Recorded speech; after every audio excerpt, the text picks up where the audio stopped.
For nearly 15 years, Thomas Brigg lived alone on a weathered patch of land in the Arizona plains. Just him, the wind, and the ghosts of memory. His ranch, once lively and full of promise, had withered into a quiet shell. The fencing sagged like tired shoulders, the barn's red paint faded to a dusty rust, and the windows of the house reflected only silence. No children laughed there, no fire crackled from the hearth.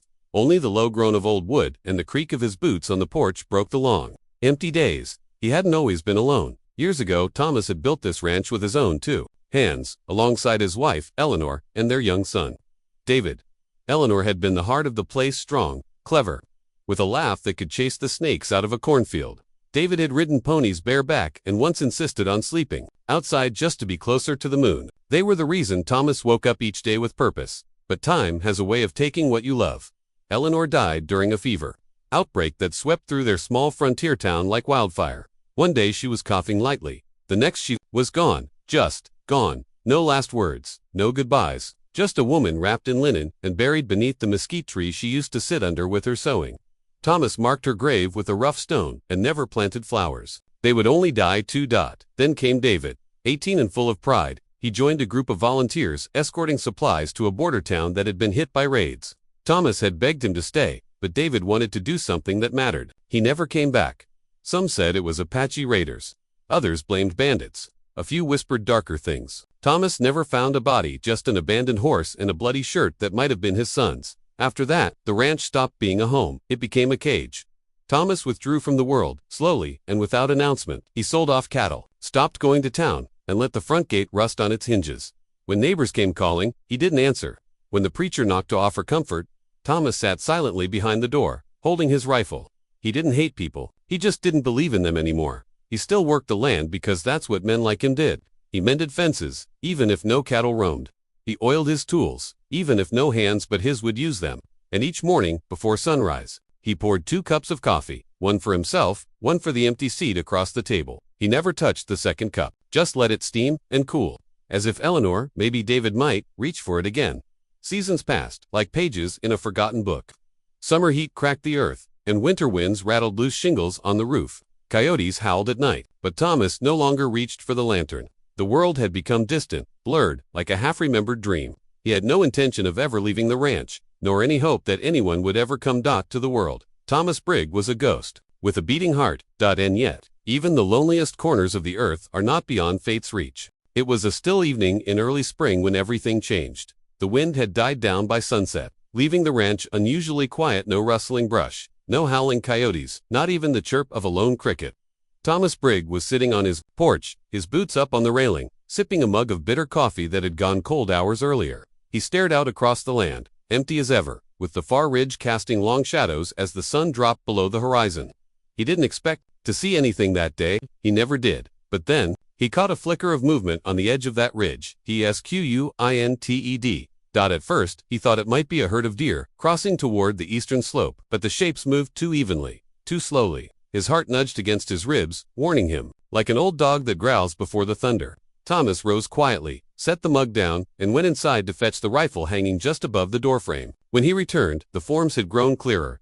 Riders. A small group, 10 of them, by his count, emerging from the twilight haze like ghostly figures. They moved in a staggered formation, not in haste, not in hostility, but with the purposeful rhythm of men who had been riding a long way without rest. Their horses were lean and dust-covered. Their saddles were simple, worn by time and journey. They carried themselves like warriors, but not with aggression, more like dignity. Thomas's jaw clenched. It had been decades since he'd seen Apache riders. Not this close to the ranch, not since the skirmishes that had stolen his son. And yet, there was no mistaking them. The way they rode, the feathers woven into their braids, the stillness in their bodies, even as they moved, it was unmistakable. He didn't move, just stood on the porch, rifle at the ready, eyes narrowed beneath the brim of his old hat. His breath had grown shallow, though he couldn't say if it was fear or instinct. The memories clawed their way up from the cellar of his mind: David's bloody shirt, the rumors of war parties, the night he sat with a pistol in his lap, waiting for revenge that never came. The riders stopped about 50 yards from the front gate. They didn't shout, didn't wave. The air between them and the ranch hung heavy with unspoken tension.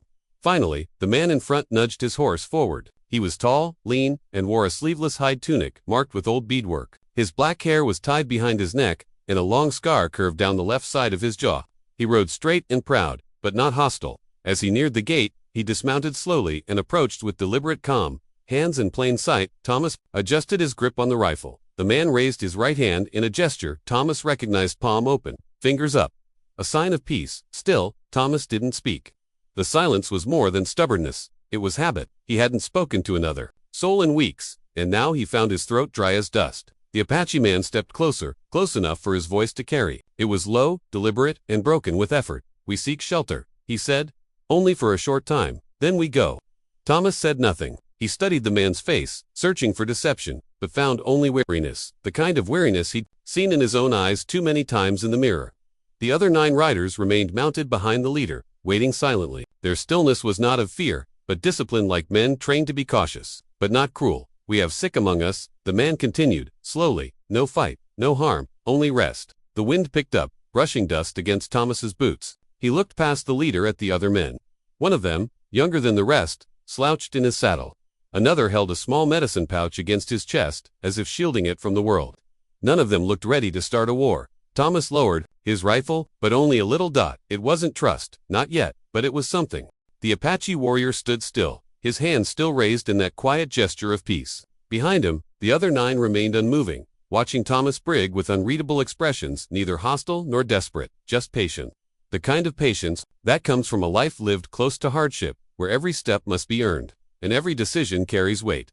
Thomas's fingers remained wrapped tightly around the stock of his rifle. His knuckles whitened. His breath came slow and deliberate. He had survived many things: storms, sickness, loss, but this moment was different. This wasn't a battle. Not yet. It was something stranger, more personal. A choice.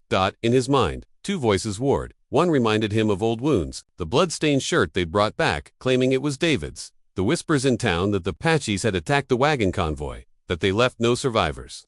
The other voice, quieter but stubborn, said, "These aren't those men.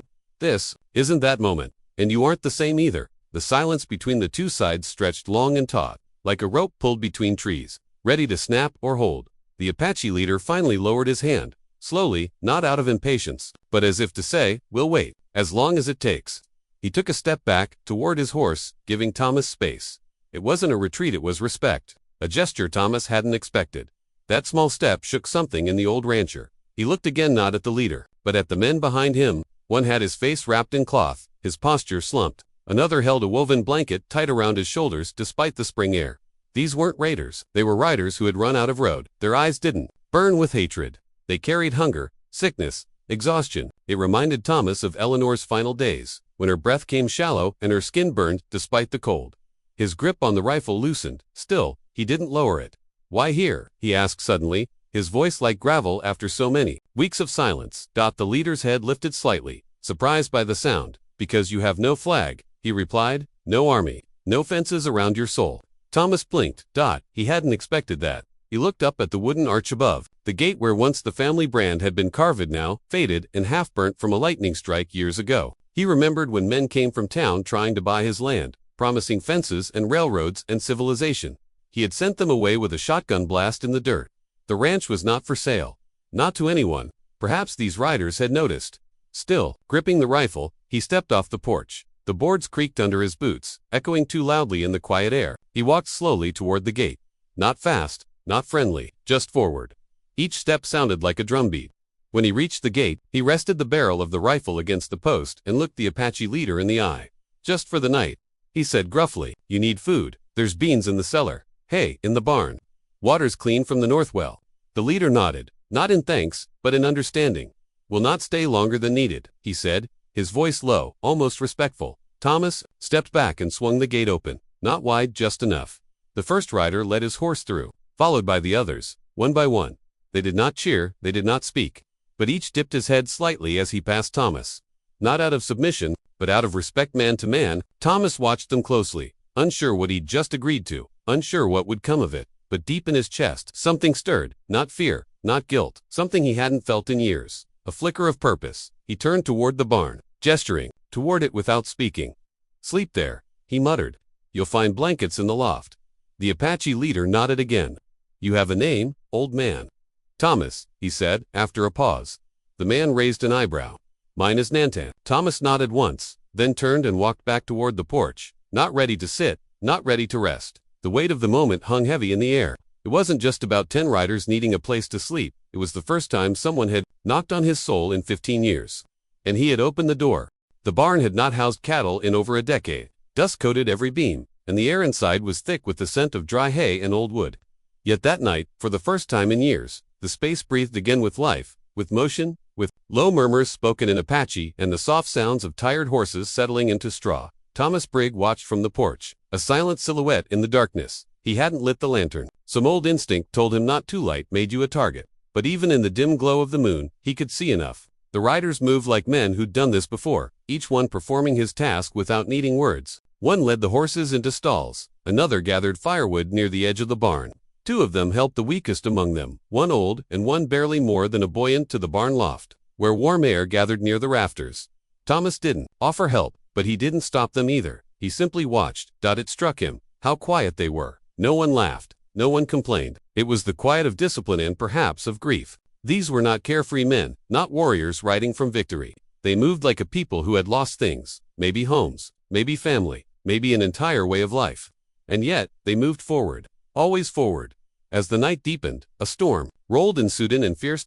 It began with a distant rumble, like an old god stirring beneath the mountains. Then came the wind, sharp and dry, sweeping across the plain in gusts that rattled shutters and bent the mesquite trees. Finally, the rain, slashing down in great silver sheets, drenching the earth in moments. Lightning tore the sky in violent streaks, and the ground shook with the weight of thunder. Thomas stood just inside his doorway, watching the storm unfold. The riders had taken shelter in the barn, as he had suggested, but now, from his window, he saw one of them running across the yard. Nanton, the leader. He dashed through the rain, cloak soaked and flapping behind him, toward the water barrel near the shed. Thomas opened the door just enough to shout, "What the hell are you doing out there?" Nanton didn't pause.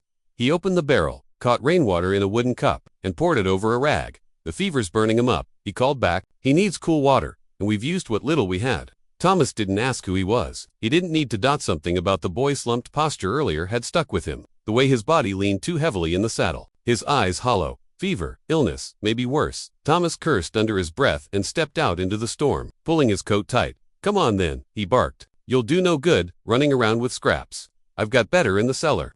Nanton looked surprised, but followed without a word. They ducked into the old storage shed behind the house, half-rotted, but still standing. Thomas yanked. The trapdoor opened and led the way down into the cool, damp cellar. It was lined with stone shelves and old canned goods, mostly untouched for years. In one corner stood a ceramic basin filled with melted snow water he had been keeping for washing. He handed Nanton a clean cloth and gestured to a small jar. "Mint oil? Eleanor used it for fever rubs." "Eleanor?" Nanton asked gently. "My wife," Thomas muttered, "long gone." Nanton said nothing, but his eyes softened. They worked quickly, soaking cloths, packing herbs, filling a small sack with dried berries and roots. Thomas moved without hesitation. For the first time in years, his hands had purpose that wasn't for himself. When they returned to the barn, the boy was shaking uncontrollably. His skin glistened with sweat, and he barely responded when Nanton pressed the cloth to his forehead. Thomas stood in the shadows, unsure whether to stay or go. "You have healing hands," Nanton said, without looking up.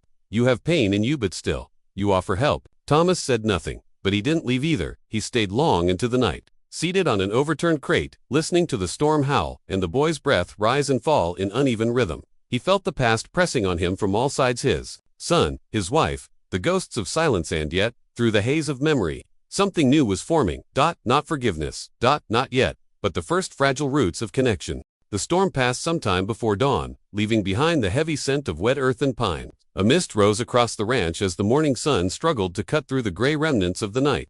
Birds began to call from the trees again, at first, then louder, more confident, as if nature itself was beginning to breathe again.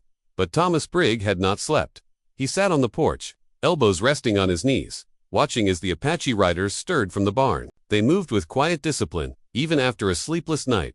One man fed the horses, another swept rainwater out of the barn door with a broken broom. The boy with the fever lay bundled in the hayloft, breathing shallow but steady. Nanton had not left his side once. Thomas's fingers toyed with a piece of worn leather tied around his wrist. It had been his son David's, a fragment of a saddle strap, too small for use, but too precious to throw away. He had worn it for years, not as decoration, but as anchor, a way to remember, or maybe, a way to keep the wound open. He didn't hear the footsteps until they were nearly upon him. "You were awake before the sun," Nanton said softly, standing at the bottom of the porch steps. "Old men don't sleep." Thomas muttered. Old warriors don't either, Nantan replied. Thomas gave a faint snort, not quite a laugh. I ain't been a warrior since the war ended. Nantan stepped up slowly and sat on the edge of the porch, giving Thomas his space. For a while, they said nothing, just watched the mist drift over the hills. Then, as if feeling the weight of the silence grow too thick, Nantan spoke. You lost someone here. It wasn't a question. Thomas didn't answer right away. He stared at the distant tree line, where the ridge dropped into the canyon, where the army wagon had vanished. All those years ago, when he finally spoke, his voice was barely louder than the wind. My son, David, he was 19, volunteered to help escort settlers north. Got caught between your people and the army during a land grab. Only his horse came back. Nant nodded slowly. His eyes shadowed. That was before my time, he said, but the land remembers. Blood leaves deep marks. Thomas turned to him. Was it worth it? All that fighting? Nantan looked at the clouds above them. No, but neither was surrendering. That answer sat heavy between them. Not bitter, not angry, just true. I blamed every Apache I saw after that, Thomas admitted. Stopped going to town. Shot at anyone who got too close to the ranch. I didn't know if your people did it or not, but I didn't care. I just needed someone to carry the blame. Nanton's jaw tightened slightly, but he didn't respond in anger. We carry our dead too, he said, and sometimes we carry others as well. Pain that does not belong to us, but finds us anyway. A long silence followed. Thomas exhaled deeply. The fever boy. He your kin? Nantan shook his head. No, but he was taken from his family by soldiers. He escaped a reservation camp 3 months ago. We found him in the hills, nearly dead. I told him I'd bring him to a safe place. He looked at Thomas. Then, he was supposed to die last night, but he didn't. Thomas rubbed his jaw. Sometimes I think I was supposed to die 15 years ago, but I didn't either. Neither man spoke after that. Instead, they sat quietly. As the sun began to break through the mist, painting the wet ground gold, the sound of hooves shifted in the background as the other riders prepared to move again. They packed lightly, leaving no trace behind except for footprints and damp hay. The boy remained too weak to ride, but no one suggested leaving him behind. That was not their way. Thomas stood at last. You'll need supplies, he said. I've got jerky and oats in the smokehouse. Not much, but it'll keep you riding. Nantan nodded. We will repay you. Thomas shook his head. Don't need repaying. Just don't forget. Forget what? Thomas looked at him with something between pain and peace, that for one night, 10 riders came to a broken man's ranch and gave him a reason to feel human again. The morning stretched long and slow, like a held breath. The Apache riders were nearly ready to leave. Their movements were swift but unhurried, as though they understood that departure was not just about saddling horses, it was about releasing a place that had held them in safety, if only for a night. The fevered boy, now wrapped in a thick wool blanket, had been gently helped into a crude sling secured between 2 horses. He was conscious but weak, his lips dry, his eyes sunken. Yet, he clung to life. That alone felt like a small miracle. Thomas Briggs stood by the smokehouse, watching them prepare. His hands were stained with salt and ash from the cured meat he had packed for them. A rough sack sat by his feet, filled with jerky, dried beans, and some cornmeal that had been sitting in his pantry untouched for years. He'd thrown in a tin of coffee too, after some hesitation, not because he needed thanks, but because something in him wanted them to remember he cared. Funny, he thought, how years of silence can dissolve in a single night. He walked the bag over to Nantan, who was tightening the strap on his horse's saddle. The Apache looked up, nodded once. Thomas handed him the bag without a word. Nantan opened it briefly, saw the contents, and nodded again, deeper this time. You have given more than we expected, he said. Thomas glanced toward the sky. The last of the storm clouds had drifted away, leaving only crisp blue overhead. You gave more than I thought possible. That wasn't flattery. It was fact. In less than 24 hours, these riders had stormed into his life like ghosts. Not with weapons drawn, but with quiet dignity. They had challenged every scar he carried. And something inside him had responded not with fear, but with fire. A fire he hadn't felt since before the war. Since before Eleanor's cough grew worse. Since before that white-shirted army officer had come up the dusty path, hat in hand, holding a bloodied saddlebag, and eyes too sorry to meet his. Nantan stepped closer, and for a moment, he seemed to study Thomas, whence he said, I met a white man who could speak Apache. He had learned it not to conquer, but to listen. You remind me of him. Thomas chuckled dryly. I can't speak a word of your tongue. Nantan tapped his chest. You spoke it here, where it matters. Thomas didn't answer. His throat felt dry, as if the dust of 15 years had finally begun to loosen, but hadn't yet cleared. He looked past Nantan at the other riders mounting up. They were silent but steady. As they began to form into a line, a few nodded toward him, the kind of nod shared between people who've seen one another clearly, even for a moment. The youngest rider, a wiry man no older than David would have been, approached last from his satchel. He pulled a small carved figure, a bird of prey, shaped from dark wood, no more than 3 inches tall. He held it out to Thomas. "For your gate," he said in a soft, accented English, "so people know you have been seen." Thomas took the carving in his rough hands. It was simple but elegant, the edges smooth, the wings wide. It wasn't a gift, it was a symbol, a promise, a mark of something sacred, respect freely given. He nodded, then watched as the riders turned eastward. Nantan was the last to mount. He glanced back once, offered a small, tight smile.